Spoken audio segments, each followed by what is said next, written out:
Assalamualaikum warahmatullahi wabarakatuh. Saudara-saudara, kita bersemuka meskipun secara virtual. Alhamdulillah, patut kita syukuri.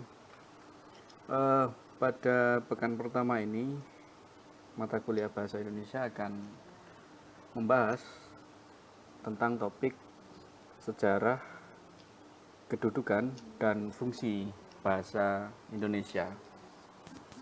Baik saudara, sesungguhnya mata kuliah ini adalah mata kuliah pengingat bahwa dulu waktu SMA Anda pernah belajar tentang ini, SMP Anda pernah belajar tentang ini, bahkan SD Anda juga pernah belajar tentang ini. Jadi sesungguhnya tugas saya selama 1 semester nanti kira-kira adalah mengingatkan kepada Anda semua bahwa Anda semua pernah belajar tentang ini. Baik, ini pertanyaan, tapi tidak usah dijawab. Sesungguhnya kalau ada pertanyaan apa itu bahasa, nanti jawabannya akan beragam. Ada banyak tokoh yang merumuskan pengertian tentang bahasa. Ada banyak ahli yang membuat satu rumusan tentang bahasa. Tetapi kita punya landasan yang kuat, yakni Kamus Besar Bahasa Indonesia.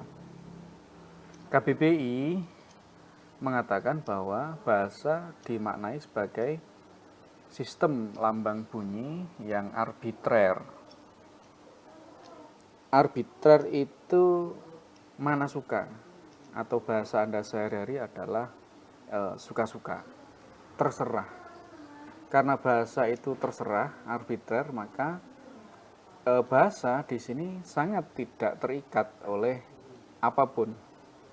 Maka ada pengertian bahwa kata atau bahasa itu netral. Ia kemudian akan terikat oleh konteks ketika dia bergabung dengan kata yang lain menjadi kalimat. Maka bahasa disebut arbitrer yang digunakan oleh anggota suatu masyarakat. Jadi saudara, dalam kajian bahasa ada istilah masyarakat bahasa. Masyarakat bahasa itu adalah masyarakat pengguna bahasa. Jadi dalam satu komunitas tertentu yang menggunakan bahasa tertentu, mereka disebut sebagai masyarakat bahasa. Mereka semua bersepakat untuk menciptakan bahasa tertentu, sehingga bahasa tertentu itu menjadi bagian dari ciri khas mereka. Makanya bahasa dikatakan sebagai alat untuk bekerja sama, berinteraksi, dan mengidentifikasikan diri. Ini pertanyaan juga saudara, tapi tidak usah dijawab. Kapan bahasa Indonesia lahir? Maka ketika ada pertanyaan ini, sesungguhnya ingatan kita akan berjalan kepada peristiwa ini. Tentu Anda masih ingat ya. Apa ini? Ya, ini adalah Sumpah Pemuda. Kami putra dan putri Indonesia mengaku bertumpah darah satu tanah air Indonesia. Kami putra dan putri Indonesia mengaku berbangsa satu, bangsa Indonesia. Kami putra dan putri Indonesia menjunjung bahasa persatuan, bahasa Indonesia.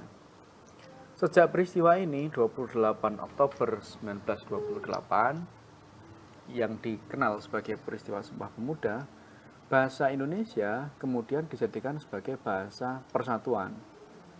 Bahasa Indonesia kemudian digunakan sebagai bahasa resmi negara bernama Indonesia yang sekarang kita diami ini. Jadi sejak itulah 28 Oktober 1928 itu bahasa Indonesia dinyatakan lahir.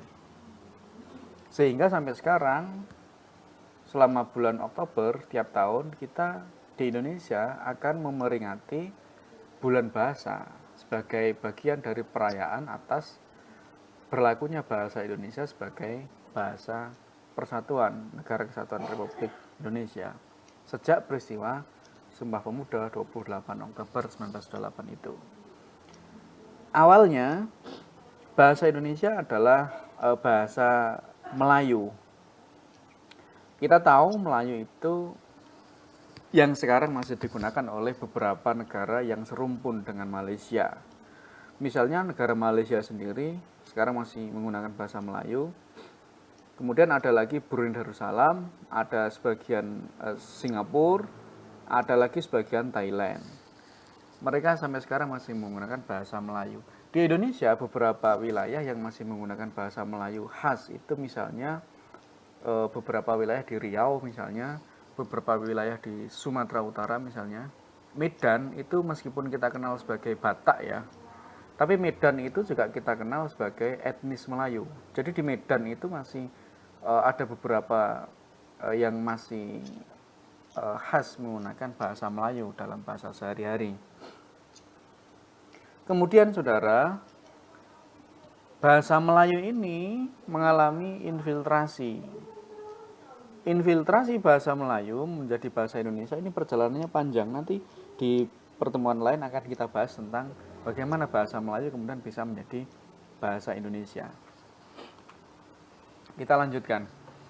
Kedudukan bahasa Indonesia ada dua, saudara. Yang pertama, bahasa Indonesia adalah bahasa nasional, yakni bersumber pada peristiwa Sumpah Pemuda yang tadi kita bahas. Kemudian yang kedua adalah sebagai bahasa negara.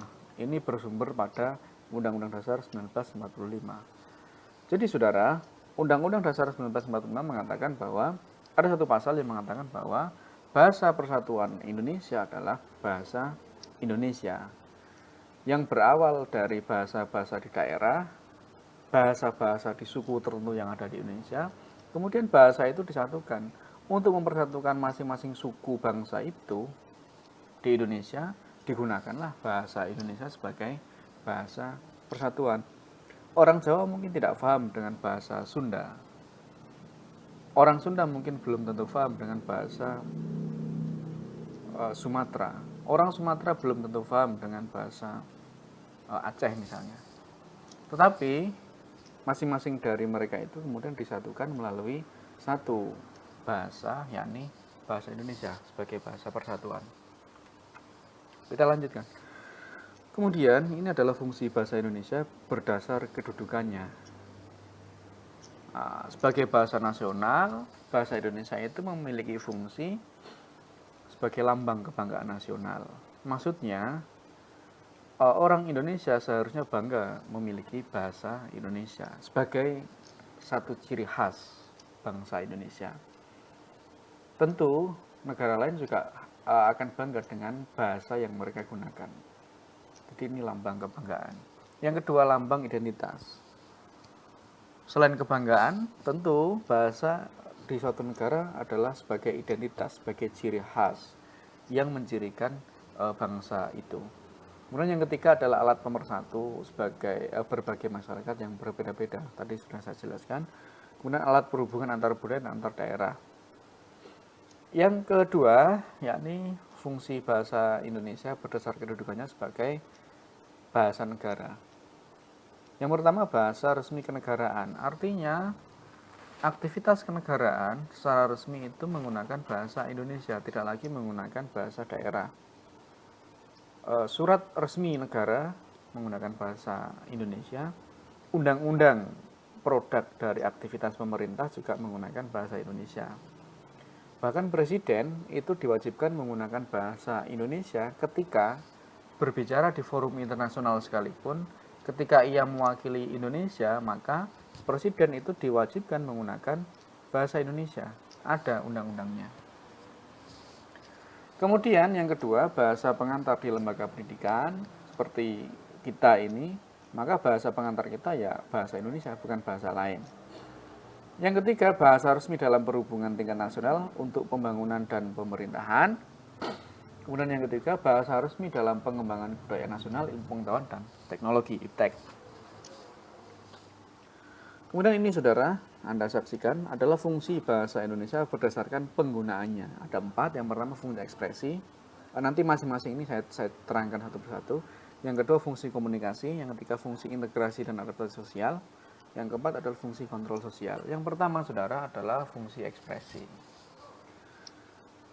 Bahasa Indonesia memiliki fungsi untuk menarik perhatian orang lain, persuasif maupun provokatif. Maksudnya begini, ada satu riset yang mengatakan bahwa secara umum bahasa manusia itu dibedakan menjadi dua hal.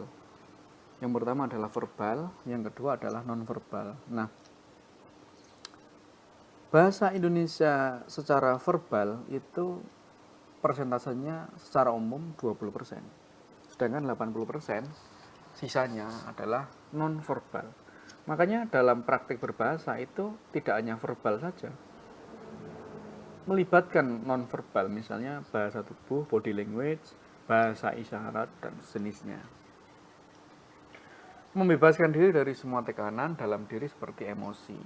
Kemudian melatih diri untuk menyampaikan suatu ide dengan baik, menunjukkan keberanian atau confidence menyampaikan ide. Selanjutnya, fungsi komunikasi. Komunikasi tidak akan terwujud tanpa dimulai dengan ekspresi diri. Jadi tadi saya menyampaikan bahwa 80% total komunikasi umat manusia itu menggunakan non-verbal. Sisanya hanya 20% menggunakan verbal. Jadi komunikasi sesungguhnya adalah akibat yang lebih jauh dari ekspresi. Sehingga komunikasi tidak akan sempurna jika ekspresi diri tidak diterima oleh orang lain. Jadi antar penutur dan lawan tutur itu harus saling menerima, saling memahami apa maksud dari bahasa tertentu itu. Kalau itu tidak terjadi, maka tidak akan terlaksana proses komunikasi itu. Yang ketiga adalah fungsi adaptasi dan integrasi sosial. Fungsi ini, saudara, maksudnya bahasa dapat kita gunakan sebagai alat untuk integrasi dan adaptasi sosial. Maksudnya, kalau kita ingin bergabung dalam lingkungan sosial tertentu, maka bahasa dapat kita jadikan sebagai perantaranya. Bahasa dapat kita jadikan sebagai alat. Maka untuk bersosialisasi dengan lingkungan, kita menggunakan alat apa? Bahasa. Tanpa adanya bahasa, saya kira mustahil akan terjadi integrasi dan adaptasi sosial. Bahasa sehingga dengan demikian yang digunakan sebagai sarana mampu menyatakan hidup bersama dalam suatu ikatan masyarakat. Ini fungsi yang terakhir adalah fungsi kontrol sosial. Artinya bahasa memiliki fungsi untuk memengaruhi perilaku dan tindakan orang lain dalam lingkup masyarakat tertentu. Sehingga seseorang itu terlihat dalam komunikasi dan dapat saling memahami ketika bahasa dapat digunakan untuk alat kontrol sosial. Jadi kita mempengaruhi orang lain dalam lingkungan masyarakat tertentu itu menggunakan bahasa. Disinilah bahasa memiliki fungsi sebagai kontrol sosial. Baik, saya kira itu, saudara. Terima kasih. Uraian singkat ini semoga bermanfaat. Saya akhiri. Assalamualaikum warahmatullahi wabarakatuh.